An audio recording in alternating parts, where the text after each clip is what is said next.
ஓம் சாய்ராம். அத்தியாயம் 28. ஷீரடிக்கு இழுக்கப்பட்ட சிட்டுக்குருவிகள். லக்ஷ்மி சந்த், புர்ஹான்பூர் மாது, மேகா. முன்னுரை. சாயி முடிவானவரோ வரையறைக்கு உட்பட்டவரோ அல்ல. எறும்பு பூச்சிகள் முதற்கொண்டு பிரம்மா வரையுள்ள எல்லா ஜீவராசிகளிலும் அவர் உறைந்திருக்கிறார். அவர் சர்வ வியாபி, வேத ஞானத்தில் நன்றாக பயிற்சியுடையவர். அங்கனமே ஆத்ம உணர்விலும் இவை இரண்டிலுமே அவர் வல்லவராகையால் சத்குருவாய் இருப்பதற்கு அவர் மிக பொருத்தமானவர். சீடர்களை தட்டி எழுப்பி அவர்களை ஆத்ம உணர்வில் ஸ்தாபிக்க இயலாத யாரும் எவ்வளவு கற்றறிந்தவராக இருப்பினும் சத்குரு என்று அழைக்கப்படுவதற்கு தகுதியுடையவராகார். பொதுவாக இவ்வுடலை அன்னை ஈன்றெடுக்கிறாள். தவறாமல் வாழ்வை சாவும் பின்தொடர்கிறது. ஆனால் சத்குருவோ வாழ்வு சாவு இரண்டையுமே சத்குரு அழித்து விடுகிறார். எனவே மற்றவரை காட்டிலும் அதிக கருணையும் அன்பும் உடையவராவார்.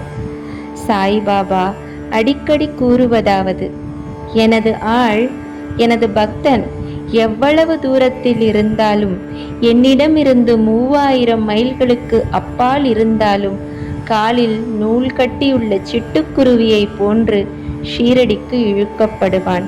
இந்த அத்தியாயம் அம்மாதிரி 3 சிட்டுக்குருவிகள் இழுக்கப்பட்ட கதையை கூறுகின்றது. லாலா லக்ஷ்மி சந்த். பம்பாயில் ஸ்ரீ வெங்கடேஸ்வரர் அச்சகத்தில் இம்மனிதர் பணியாற்றி வந்தார். பின்னர் ரயில்வே டிபார்ட்மெண்ட்டிலும் அதன் பின் ராலி பிரதர்ஸ் அண்ட் கம்பெனியிலும் இவர் குமாஸ்தாவாக பணியாற்றினார். 1910 அவர் பாபாவின் தொடர்பு பெற்றார். கிறிஸ்துமஸுக்கு 1-2 மாதங்களுக்கு முன்பாக தாடியுடன் கூடிய கிழவனார் ஒருவர் தம் பக்தர்கள் புடைசூழ நின்று கொண்டிருப்பதை தான் சாந்தா குரூஸில் இருக்கும்போது கனவில் கண்டார். சில நாட்களுக்கு பின் தாஸ்கனுவின் கீர்த்தனையை கேட்பதற்காக தமது நண்பரான தத்தாத்ரேயா மஞ்சுநாத் பிஜூர் என்பவரின் வீட்டிற்கு சென்றார். கீர்த்தனை செய்யும் போது மக்கள் முன் பாபாவின் படத்தை வைப்பது தாஸ்கனுவின் வழக்கமாகும். தான் கனவில் கண்ட கிழவனாரின் உருவ அமைப்புகள் எல்லாம் இப்படத்துடன் அப்படியே அச்சாக பொருந்தியிருப்பதைக் கண்டு லக்ஷ்மி சந்த் அதிசயப்பட்டார். தான் கனவில் கண்ட கிழவனார் சாய்பாபாவே என்று முடிவிற்கும் வந்தார். இச்சித்திரத்தின் தரிசனம், தாஸ்கனுவின் பாடல், அவர் உரை நிகழ்த்திய துக்காராமின் வாழ்க்கை, இவை அனைத்தும் அவர் மனதில் ஓர் ஆழ்ந்த உணர்வை ஏற்படுத்தியது. அவர் ஷீரடி போக தீர்மானித்தார். சத்குரு தேடும் படலத்திலும் ஆன்மீக முயற்சியிலும் கடவுள் எப்போதும் உதவி செய்கிறார் என்பது பக்தர்களின் அனுபவமாகும். அதே நாள் இரவு 8 மணி அளவில் சங்கர் ராவ் என்ற அவரது நண்பர் வீட்டு கதவை தட்டி ஷீரடிக்கு தன்னுடன் அவர் வருவாரா என்று கேட்டார். அவரது மகிழ்ச்சி கரை காணவில்லை. உடனே அவர் ஷீரடிக்கு செல்ல தீர்மானித்தார். தனது மாமாவிடம் இருந்து ₹15 கடன் வாங்கி கொண்டு உரிய ஏற்பாடுகளை எல்லாம் செய்தான பிறகு அவர் ஷீரடிக்கு புறப்பட்டார். ரயிலில் அவரும் அவரது நண்பரும் சில பஜனை பாடல்களை பாடினர். ஷீரடிக்கு அருகில் உள்ள தங்கள் ஊருக்கு திரும்பிக் கொண்டிருந்த உடன் வந்த 4 முகமதிய பிரயாணிகளிடம் அவர்கள் இருவரும் சாயிபாபாவை குறித்து விசாரித்தனர்.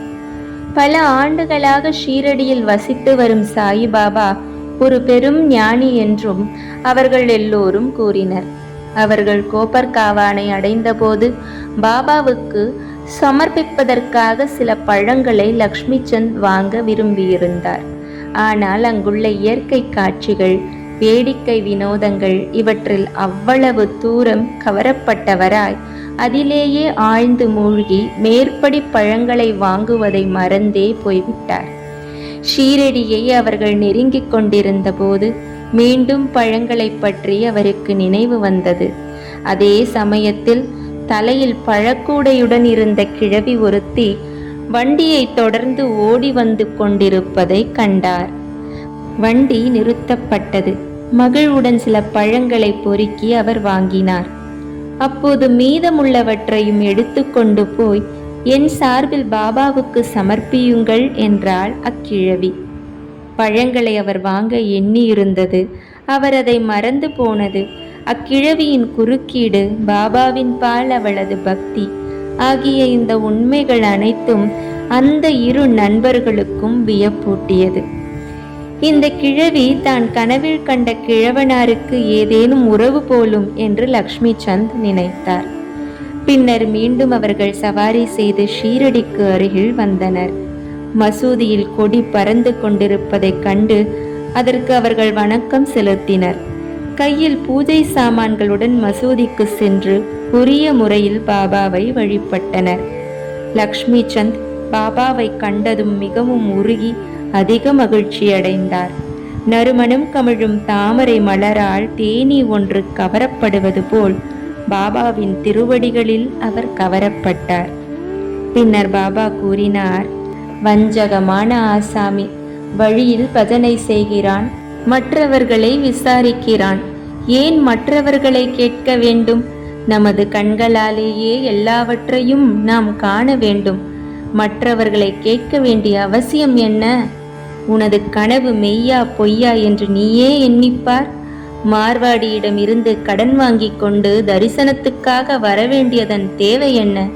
உள்ளத்தின் ஆசை இப்போது நிறைவடைந்ததா? இம்மொழிகளை கேட்டு பாபாவின் சர்வ வியாபித்துவத்தை கண்டு லக்ஷ்மி சந்த் அதிர்ச்சியடைந்தார். தனது வீட்டில் இருந்து தான் ஷீரடிக்கு வரும் வழியில் நிகழ்ந்தது எல்லாவற்றையும் பாபா அறிந்தது எங்கனம் என்று திகைத்து நின்றார். தமது தரிசனத்தை பெறுவதற்காகவோ, எந்த ஒரு விழா நாட்களை கொண்டாடுவதற்காகவோ, தீர்த்த யாத்திரை செய்வதன் பொருட்டோ மக்கள் கடனாளியாவது பாபாவுக்கு பிடிக்கவே பிடிக்காது என்பதே இவ்விடத்தில் முக்கியமாக கவனிக்க வேண்டிய விஷயமாகும். சன்சா, கோதுமை பணியாரம். மத்தியான வேளையில் லக்ஷ்மி சந்த் உணவுக்காக அமர்ந்திருந்த போது ஒரு பக்தரிடமிருந்து பிரசாதமாக கொஞ்சம் சன்சாவை அவர் பெற்றார். மறுநாளும் அதை அவர் எதிர்பார்த்தார். ஆனால் ஒன்றும் பெறவில்லை. எனவே அதை பெற அவர் கவலையுற்றார். 3ஆம் நாள் பாபாவிடம் ஆர்த்தி நேரத்தின் போது என்ன நைவேத்தியம் தான் கொண்டு வர வேண்டும் என ஜோ கேட்டார். சன்சாவை கொண்டு வரும்படி பாபா கூறினார். பின் பக்தர்கள் 2 பானை நிறைய சன்சாவை கொண்டு வந்தனர். லக்ஷ்மி சந்த் மிகவும் பசியாயிருந்தார். அவர் முதுகில் கொஞ்சம் வலியும் இருந்தது. பாபா அப்போது, நீ பசியாயிருப்பது நன்று, அதற்காக கொஞ்சம் சன்சாவை உட்கொள், முதுகு வலிக்கு ஏதாவது மருந்து போட்டுக்கொள் என்று அவரிடம் கூறினார். பாபா மீண்டும் தம் மனதை படித்து அங்கு என்ன நடந்து கொண்டிருந்தது என்பதை உணர்த்தியது குறித்து அவர் மீண்டும் ஆச்சரியத்தால் தாக்கப்பட்டார். எத்தகைய சர்வ வியாபியாக பாபா இருக்கிறார்! திருஷ்டி. இத்தருணத்தில் லக்ஷ்மி சந்த் ஒரு முறை ஓர் இரவு சாவடி ஊர்வலத்தை கண்ணுற்றார். பாபா அப்போது இருமலால் மிகுந்த அல்லல் பட்டு கொண்டிருந்தார். பாபாவின் இத்தொல்லை சிலரின் திருஷ்டிப்பட்டதால் இருக்க வேண்டும் என நினைத்தார். மறுநாள் காலை அவர் மசூதிக்கு சென்றபோது பாபா ஷாமாவிடம், நேற்றிரவு நான் இருமலால் அவதியுற்றேன். அது திருஷ்டியினாலோ? சிலரின் திருஷ்டி என் மீது வேலை செய்கிறது, எனவேதான் நான் கஷ்டப்பட்டு கொண்டிருக்கின்றேன் என்றார். இவ்விஷயத்தில் லக்ஷ்மி சந்தின் உள்ளத்தில் இருந்ததை பாபா பேசினார். பாபாவின் சர்வ வியாபித்துவத்துக்கான இந்த நிரூபணங்களை எல்லாம் கண்டுவிட்டு பாபாவை சாஷ்டாங்கமாக நமஸ்கரித்து, நான் தங்கள் தரிசனத்தால் பெருமகிழ்ச்சி அடைகிறேன். எப்போதும் என்பால் அன்பு கொண்டு தயவுள்ளவராக இருந்து என்னை காத்து ரட்சியுங்கள். தங்கள் பாதாம்புயத்தை தவிர பிறிதொரு கடவுள் எனக்கில்லை. தங்கள் பஜனையின் பாலும் பாத கமலங்களின் பாலும் என் மனம் எப்போதும் லயித்திருக்கட்டும். இவ்வுலகின் துன்பங்களிலிருந்து தங்களின் அருள் எங்களை பாதுகாக்கட்டும். நான் எப்போதும் தங்கள் நாமத்தையே உச்சரிக்க வேண்டும், மகிழ்வுடன் இருக்க வேண்டும் என்று வேண்டினார். பாபாவின் உதியையும் ஆசிர்வாதத்தையும் பெற்றுக்கொண்டு மிகவும் அகமகிழ்ந்து திருப்தியுற்று வழியெல்லாம் பாபாவின் புகழை பாடிய வண்ணம் தன் நண்பனுடன் வீடு திரும்பினார். அது முதற்கொண்டு பாபாவின் தீவிர பக்தராக அவர் இருந்தார். ஷீரடிக்கு செல்லும் எந்த நண்பனிடமும் பூமாலைகள், தட்சணை, கற்பூரம் இவைகளை அவர் கொடுத்தனுப்பினார். புர்ஹான்பூர் அம்மையார். இப்போது நாம் மற்றுமொரு குருவியிடம் திரும்புவோம். பக்தனுக்கு பாபா அழைக்கும் பெயர் குருவி என்பதாகும். புர்ஹான்பூரில் உள்ள ஒரு மாது சாய்பாபா தன் வீட்டுக்கு வந்து அவர் தம் உணவுக்காக கிச்சடி பிச்சை கேட்டு கொண்டிருப்பதாக கனவு கண்டாள். விழித்து பார்க்கையில் வாசற்படியில் யாரையும் காணோம் என்றபோது அக்காட்சியில் அவள் மனம் மிக நெகிழ்ந்து தனது கணவன் உள்ளிட்ட அனைவருக்கும் கூறினாள். தபால் இலாக்காவில் அவர் பணியாற்றி வந்தார். அவர் அகோலாவுக்கு மாற்றப்பட்ட போது பக்தர்களான கணவனும் மனைவியும் ஷீரடிக்கு போவதென தீர்மானித்தனர். ஒரு பொருத்தமான நாளில் இருவரும் புறப்பட்டு வழியில் கோமதி தீர்த்தத்துக்கு சென்றுவிட்டு ஷீரடியை அடைந்து அங்கு 2 மாதங்கள் தங்கினர். ஒவ்வொரு நாளும் அவர்கள் மசூதியை அடைந்து பாபாவை வழிபட்டு காலத்தை சந்தோஷமாக கழித்தனர். அவ்விருவரும் கிச்சடியை நைவேத்தியமாக சமர்ப்பிக்க ஷீரடிக்கு வந்தனர். ஆனால் முதல் 14 தினங்களுக்கும் என்ன காரணத்தினாலேயோ அதை சமர்ப்பிக்க அவர்களுக்கு இயலவில்லை. அப்பெண்மணிக்கு இந்த காலதாமதம் பிடிக்கவில்லை.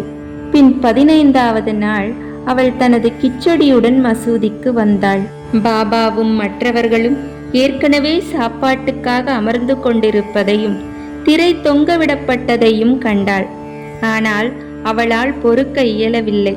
திரையை கையால் விலக்கிவிட்டு உள்ளே நுழைந்தாள். அப்பலகாரத்துடன் அவள் வந்ததும் பாபா மிகவும் மகிழ்ந்து கரண்டியாய் கிச்சடியை உண்டார். இவ்விஷயத்தில் பாபாவின் ஊக்கத்தை கண்டு எல்லோரும் அதிசயமடைந்தனர். இந்த கிச்சடி கதையை கேட்பவர்களெல்லாம் பக்தர்கள் பால் பாபா கொண்டிருந்த அசாதாரண அன்பு உறுதியாயிற்று. மேகா. இப்போது நாம் 3வதும் பெரியதுமான சிட்டுக்குருவியிடம் போவோம். ராவ் பகதூர் ஹரிவிநாயக் சாதேவின் பிராமண சமையல்காரனான வீரம் காவனைச் சேர்ந்த மேகா என்பவன் எளிமை மிகுந்தவன், படிக்காதவன். அவன் ஒரு சிவபக்தன். நமச்சிவாய என்ற பஞ்சாட்சரத்தை அவன் சதா காலமும் ஸ்மரித்து வந்தான். சந்தியாவை பற்றியோ அதன் முக்கிய மந்திரமான காயத்ரியை பற்றியோ அவனுக்கு எதுவும் தெரியாது. சாதே அவனிடம் ஆர்வம் பூண்டு அவனுக்கு சந்தியாவையும் காயத்ரியையும் கற்பித்தார். ஷீரடி சாய்பாபா சிவனின் அவதாரம் என்று அவனுக்கு கூறி ஷீரடிக்கு அவனை புறப்படச் செய்தார். புரோச் ரயில் நிலையத்தில் சாய்பாபா ஒரு முகமதியர் என்று கேள்விப்பட்டான். அவனது வைதீகமான எளிய மனம் ஒரு முகமதியர் முன் வணங்குவதை குறித்து மிகவும் குழப்பமடைந்ததால் தன்னை அங்கு அனுப்ப வேண்டாம் என அவனது எஜமானரை வேண்டிக் கொண்டான். ஆனால் அவரோ போக வேண்டியதை வற்புறுத்தி அவ்விடமிருந்த தனது மாமனாரான கணேஷ் தாமோதர் என்ற தாதா கேல்கருக்கு ஒரு கடிதம் கொடுத்து அவனை சாய்பாபாவுக்கு அறிமுகப்படுத்துமாறு அனுப்பினார். அவன் ஷீரடிக்கு சென்று மசூதியை அடைந்தபோது பாபா மிகவும் கோபமாய் இருந்தார். அவனை மசூதிக்குள் நுழைய விடவில்லை. அந்த ராஸ்கலை வெளியே தள்ளு என்று கர்ஜித்தார். நீ உயர்ந்த ஜாதி பிராமணன், நான் கீழான முகமதியன். இங்கு வருவதால் நீ உனது ஜாதியை இழந்து விடுவாய். எனவே நீ போய்விடு என்று அவனை நோக்கி உரைத்தார். இவ்வுரைகளை கேட்டதும் மேகா நடுங்கத் தொடங்கினான். தன் மனதில் என்ன நிகழ்ந்து கொண்டிருக்கிறது என்பதை பாபா எங்கனம் அறியலானார் என்பது குறித்து அவன் ஆச்சரியப்பட்டு கொண்டிருந்தான். அவன் அங்கு சில நாட்கள் தங்கி பாபாவுக்கு தனக்கே உரிய முறையில் சேவை செய்து கொண்டிருந்தான். ஆனால் இன்னும் பக்குவம் அடையவில்லை. பின்னர் அவன் வீட்டிற்கு சென்று விட்டு திரியம்பகேஸ்வரத்தில் 1.5 ஆண்டுகள் தங்கி இருந்துவிட்டு மீண்டும் ஷீரடிக்கு வந்தான். இம்முறை தாத்தா கேல்கரின் குறுக்கீட்டால் மசூதிக்குள் நுழையவும் ஷீரடியில் தங்கவும் அனுமதிக்கப்பட்டான். மேகாவுக்கு பாபா உதவியது வாய்மொழி குறிப்புகள் எதனாலும் அல்ல. மேகாவின் மேல் அவர் மானசீகமான அருள் செய்தார். இதனால் மேகா பெருமளவு மாறுதலுற்று நன்மை அடைந்தான். பின்னர் சாய்பாபாவை சிவனின் அவதாரமாகவே அவன் கருதலானான். சிவனை வழிபடுவதற்கு வில்வ இலைகள் தேவையாயிருந்ததால் மேகா ஒவ்வொரு நாளும் அவைகளை கொணர்வதற்காக மைல் கணக்கில் நடந்து சென்று தன் சிவனாகிய பாபாவை வழிபடுவான். கிராமத்தில் உள்ள எல்லா தெய்வங்களையும் வணங்கிய பின்னர் மசூதிக்கு வந்து பாபாவின் ஆசனத்திற்கு வணக்கம் செலுத்திய பின்னர் அவன் பாபாவை வழிபட்டு சில சேவைகளை செய்து பின்பு பாபாவின் பாதங்களை கழுவிய தீர்த்தத்தை பருகுவது ஆகியவை அவனது வழக்கம். ஒரு முறை கண்டோபா கோவிலில் கதவு சாத்தி இருந்ததால் அவன் அந்த கடவுளை வழிபடாமலே மசூதிக்கு வந்தான். பாபா அவனது வணக்கத்தை ஏற்றுக்கொள்ளாமல் கதவு திறந்திருக்கிறது என்று கூறி திருப்பி அனுப்பிவிட்டார். மேகா அங்கு சென்று கதவு திறந்தது கண்டு கண்டோபாவை வணங்கிய பின் வழக்கம் போல் பாபாவிடம் திரும்பி வந்தான். கங்கா ஸ்நானம். ஒரு மகர சங்கராந்தி தினத்தன்று பாபாவின் உடலில் சந்தனம் பூசி அவரை கங்கை நீரால் குளிப்பாட்ட மேகா விரும்பினான். இந்த செயல்முறைக்கு உடன்பட முதலில் பாபா மனதில்லாதவராய் இருந்தார். ஆனால் அவனது தொடர்ந்த வேண்டுதல்களின் காரணமாக சம்மதித்தார். கோமதி ஆற்றில் இருந்து புனித நீர் கொணர்வதற்காக அவன் 24 மைல் நடந்து போய் வர வேண்டும். அவ்வாறு நீர் கொண்டு வந்து மத்தியான ஸ்நானத்திற்காக எல்லா ஏற்பாடுகளையும் செய்துவிட்டு பாபாவை அதற்காக தயாராயிருக்கும்படி கேட்டுக்கொண்டான். ஒரு பக்கிரி என்ற முறையில் தனக்கும் கங்கை நீருக்கும் ஒன்றும் தொடர்பு இருக்கவில்லை என்று கூறி மீண்டும் அவனிடம் இந்த குளியலிலிருந்து தப்பித்து கொள்ள வேண்டினார். ஆனால் மேகா அதற்கு செவி சாய்க்கவில்லை. கங்கை நீர் அபிஷேகத்தால் சிவபெருமான் மகிழ்கிறார் என்று அவனுக்கு தெரியும். அந்த நல்ல நாளன்று அவனது சிவனுக்கு, அதாவது பாபாவிற்கு அந்த அபிஷேகத்தை செய்தாக வேண்டும். பின்னர் பாபா சம்மதித்து கீழிறங்கி வந்து ஆசன பலகையில் அமர்ந்து தலையை முன்னால் நீட்டிக்கொண்டு, ஓ மேகா, இதையாவது தயவு செய்வாயாக. தலையே உடம்பின் பிரதான பாகமாதலால் தலைமேல் மட்டும் நீர் ஊற்று, உடம்பு முழுவதும் குளிப்பதற்கு அது சமமாகும் என்றார். அப்படியே என்றான் மேகா. அபிஷேக கலயத்தை மேலே தூக்கி தலையின் மேல் ஊற்றத் தொடங்கினான். ஆனால் அப்படி செய்து கொண்டிருக்கும் போது அன்பால் மிகவும் உணர்ச்சி வசப்பட்டு ஹர் ஹர் கங்கே என்று கூவிக்கொண்டே அவர் உடல் முழுவதும் நீரை ஊற்றிவிட்டான். கலயத்தை புறத்தில் வைத்துவிட்டு பாபாவை பார்க்கத் தொடங்கினான். அவனது வியப்புக்கும் ஆச்சரியத்திற்கும் ஏற்ப பாபாவின் தலை மட்டுமே நனைந்திருந்தது. உடம்பு ஈரமில்லாமலே இருந்தது. திரிசூலமும் லிங்கமும். பாபாவை மேகா 2 இடங்களில் வழிபட்டான். மசூதியில் நேரடியாகவும் வாதாவில் நானா சாஹேப் சாந்தோர்கர் அளித்த பாபாவின் பெரிய படத்தின் மூலமாகவும் பூஜித்து வந்தான். இதை அவன் ஓராண்டு காலம் செய்து வந்தான்.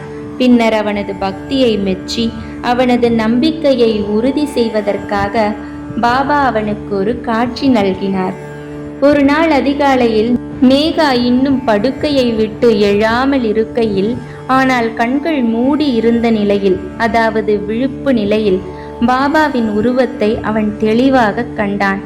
அவன் விழித்திருப்பதை அறிந்து பாபா அவன் மீது அக்ஷதையை வீசி எறிந்து, மேகா, திரிசூலம் வரை என்று உரைத்து மறைந்து விட்டார்.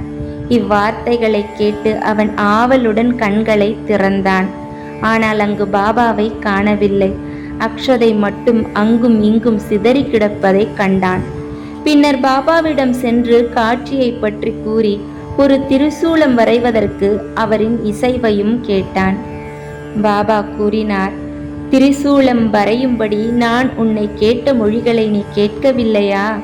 எனது மொழிகள் எப்போதும் பொருள் என்னும் சூழ் கொண்டிருக்கின்றன, ஒருபோதும் வெறுமையானது அல்ல என்றார். அதற்கு மேகா, என்னை தாங்கள் எழுப்பியதாக கருதினேன். ஆனால் எல்லா கதவுகளும் மூடி இருந்ததால் அதை ஒரு காட்சியாக நினைத்தேன் என்றான். பாபா சொன்னார், நான் நுழைவதற்கு எனக்கு எவ்வித கதவும் தேவையில்லை. எனக்கு எவ்வித உருவமோ நீளமோ கிடையாது. எப்போதும் எங்கும் நான் வசிக்கிறேன். என்னை நம்பி என்பால் லயமாகும் மனிதனின் எல்லா காரியங்களையும் பொம்மலாட்டத்தை போன்று நான் நின்று நடத்துகிறேன். மேகா வாதாவுக்கு திரும்பி வந்து பாபாவின் படத்தருகே சிவப்பு திரிசூலம் ஒன்றை சுவரில் வரைந்தான். மறுநாள் பூனேவில் இருந்து ஒரு ராமதாசி பக்தர் வந்து பாபாவை வணங்கி அவருக்கு ஒரு லிங்கத்தை சமர்ப்பித்தார். இச்சமயத்தில் மேகாவும் அவ்விடம் வந்தான்.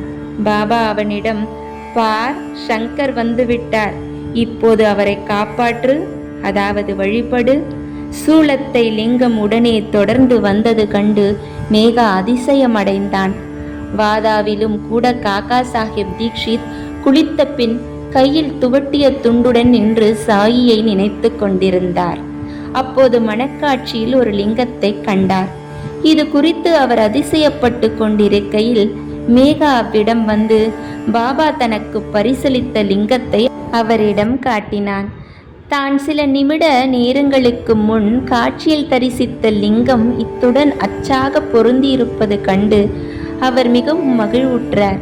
சில நாட்களில் திரிசூலம் வரைவதும் முடிவடைந்தது. பாபா அந்த லிங்கத்தை மேகா வழிபட்டு கொண்டிருந்த பெரிய படத்தின் அருகில் ஸ்தாபித்தார்.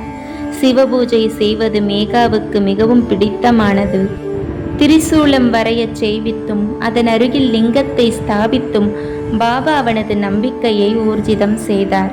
பல ஆண்டுகள் தொடர்ந்த சேவைக்கு பின்னர் ஒவ்வொரு நாள் மத்தியானமும் மாலை வழக்கமான வழிபாட்டையும் ஆரத்தியையும் செய்த பின் 1912 மேகா சிவபதம் சேர்ந்தான்.